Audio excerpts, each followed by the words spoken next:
Hey, what's up? It's Caroline. I hope this, where I've put my camera works. It's like on top of my tea cup, and I like lowered my desk chair.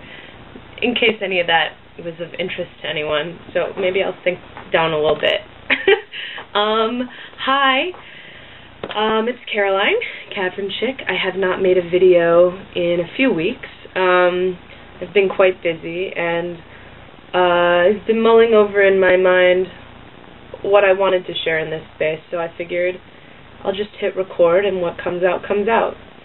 So, the big thing for me right now in my life is, I think I hit a turning point. I know I hit rock bottom in terms of overextending myself, and I know I made a video a few weeks ago about how busy I am, and learning to let go of doing things that are all on behalf of others and taking care of myself, but I sort of hit a rock bottom with that, and that rock bottom was just overexhaustion. And I feel like the notion of overextending myself predates my eating disorder. I mean, my eating disorder really symptomatically began when I was 11. I'm 25 now. I've been in recovery since I was 21.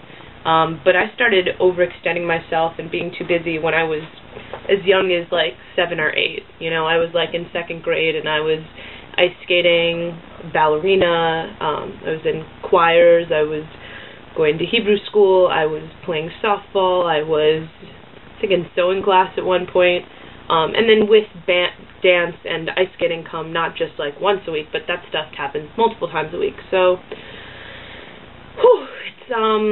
it's a pattern that has become ingrained in my life, and on top of that, I'm a very social person, so you add to all the activities I'm always doing,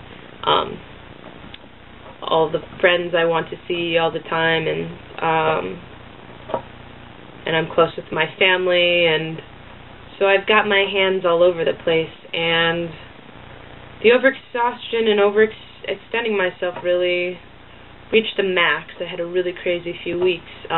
Amazing stuff happened, and I feel like I simultaneously experienced and witnessed tornadoes and hurricanes and the sunniest days in the world, every weather and climate condition possible. But I realized that those storms don't have to exist when they are self-induced.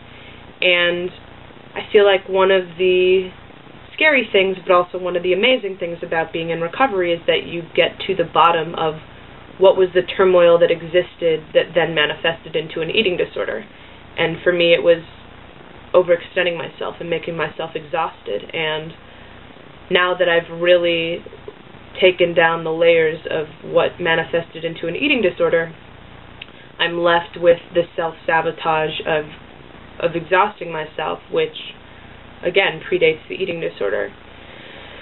So I realized that in many ways the way I filled up my calendar was the way I would fill up my body, except there was no purging until there were days when I didn't have anything to do, and then you're left looking at the mess created. So I guess what I want to share is, which I hope can be helpful for people, is what is it that predates the disorder? Something does.